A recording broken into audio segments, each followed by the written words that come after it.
Materi yang kedua dari mata kuliah manajemen strategi adalah visi dan misi perusahaan. Seperti yang kita ketahui, visi dan misi perusahaan itu sangatlah penting bagi keberlanjutan atau kelangsungan hidup perusahaan. Itu kalau bagi perusahaan maupun organisasi apapun pasti memiliki visi maupun misi. Itu kita di sini bicara tentang manajemen strategi. Kalau lebih dari yang luas, bisa itu organisasi, bisa itu perusahaan, ataupun apapun. Termasuk kalau yang terkecil, yang paling mudah selalu saya ambil contoh adalah diri sendiri. Itu juga pasti mempunyai visi dan misi. Nah, ada tujuan yang ingin kita capai ke depan. Ada tujuan yang ingin kita capai ke depan. Nah, untuk mencapai tujuan ini, kita membutuhkan visi maupun misi. Visi untuk jangka panjangnya, misi yang kita lakukan demi tahapan. Pasti ada visi maupun misi.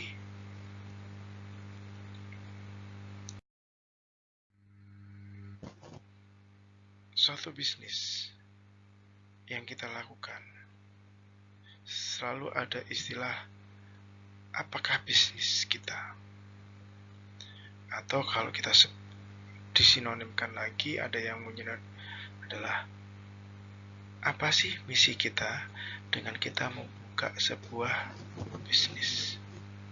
Pasti ada sebuah misi.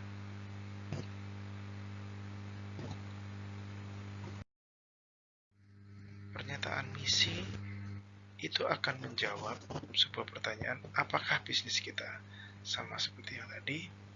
Sementara pernyataan visi itu akan menjawab kita akan jadi apa. Kalau kita membuat perusahaan, jangka panjangnya kita akan seperti apa?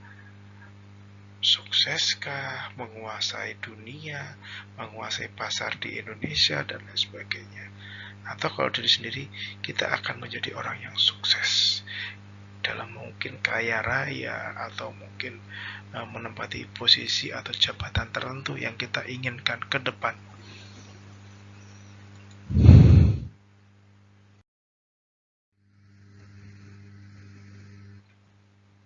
Di dalam tahapan kita kemarin sudah belajar pada tingkatan strategi di dalam manajemen strategik. Yang pertama adalah formula, yang kedua adalah implementasi, yang ketiga ada tahap evaluasi.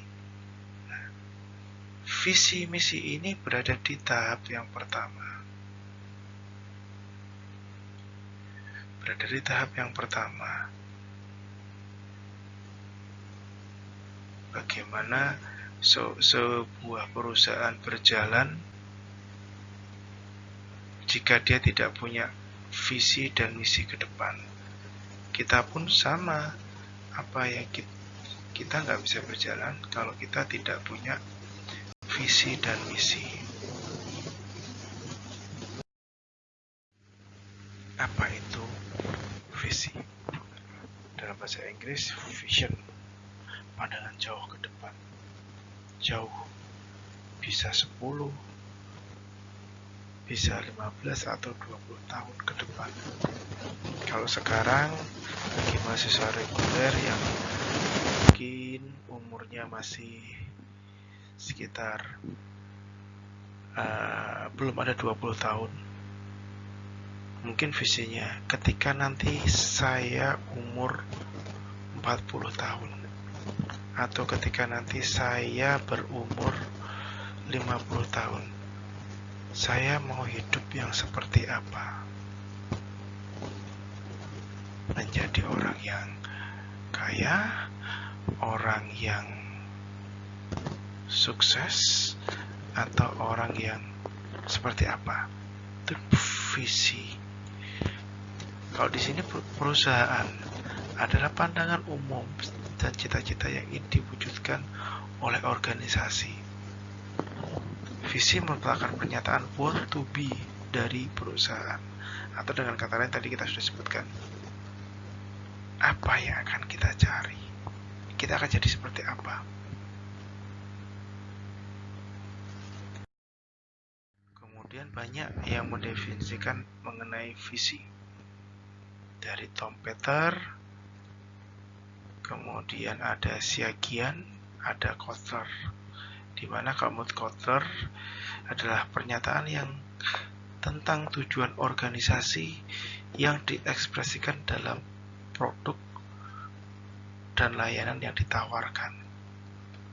Kalau itu perusahaan, dia akan menawarkan apa ke depan, baik itu pelayanan maupun barang. Kebutuhan ini ditanggulangi kelompok masyarakat yang dilayani.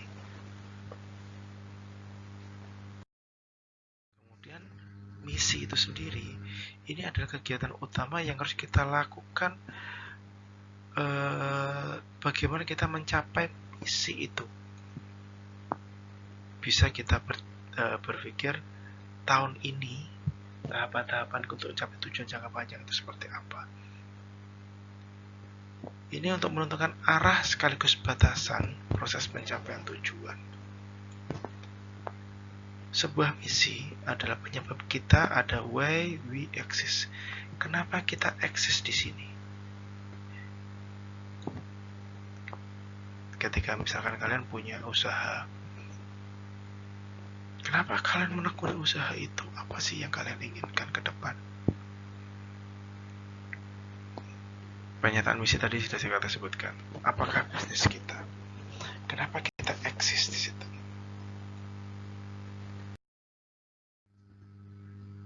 Merumuskan misi umumnya dimulai dengan keyakinan, keinginan, dan aspirasi seseorang pengusaha. Misal di sini adalah seorang pemilik sekaligus manajer. Biasanya kalau perusahaan kecil itu biasanya pemilik sekaligus manajer. Biasanya membuat keyakinan produk suatu bisnis dapat memberikan manfaat tidak sesuai dengan harganya. Berarti ekspektasinya manfaatnya lebih besar dari harganya. Produk atau jasa dapat memenuhi kebutuhan pelanggan pada segmen tertentu.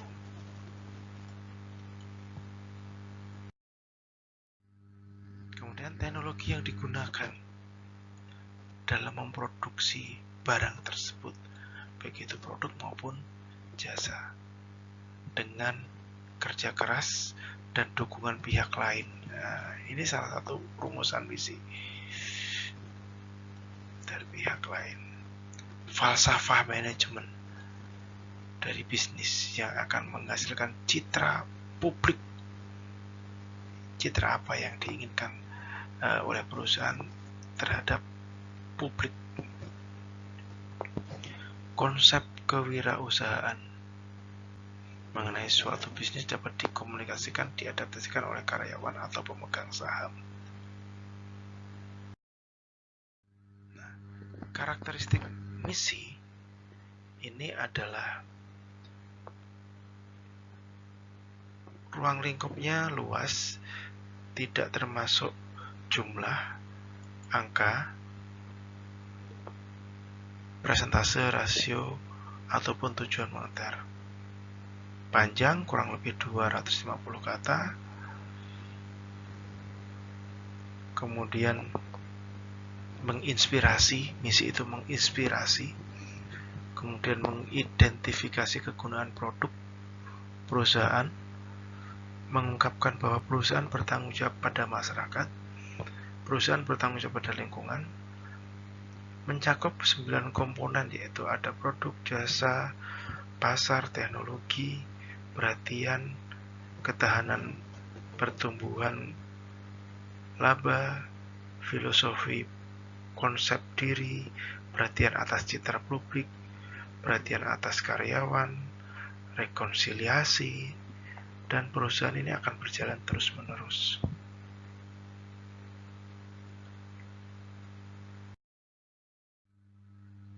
Ada 10 keuntungan yang dapat dari perusahaan itu memiliki visi dan misi. Pertama adalah terdapat tujuan yang jelas di antara semua manajer dan karyawan. Jadi manajer dan karyawan yang ada di dalam perusahaan itu paham apa sih yang diinginkan oleh perusahaan, apa sih targetnya, baik itu jangka panjang maupun jangka pendek. Memberikan dasar yang jelas untuk aktivitas perencanaan strategik lainnya. Termasuk di sini adalah bagaimana menilai internal perusahaan maupun eksternalnya. Lingkungan, perubahan pemasok dan lain-lain kalau itu dari eksternal. Menentukan tujuan, mengembangkan strategi yang ada, memilih di antara berbagai strategi. Jadi tadi setelah mengembangkan strategi apa, dipilih strategi mana yang dapat dilakukan, yang sesuai dengan kondisi saat ini. Kemudian merancang kebijakan. Kalau sudah ada strategi, kebijakan apa yang akan dipilih untuk mencapai strategi itu. Misalkan kalau strateginya adalah, oke, kita akan menguasai pasar. Strateginya apa? Ya, kita harus promosi yang besar. Kebijakannya apa? Bagaimana dengan dananya? Tenaga kerjanya itu adalah diambil kebijakan atau yang menentukan adalah pimpinan. Dirumuskan bareng-bareng. Menetapkan struktur organisasi. Mengelola sumber daya yang ada serta mengevaluasi. Menyediakan arahan yang jelas, memberikan poin penting, menyediakan sudut pandang sampai dengan 10 keuntungan memiliki strategi. Yang berikutnya ini adalah contoh-contoh strategi, visi dan misi di dalam manajemen strategi.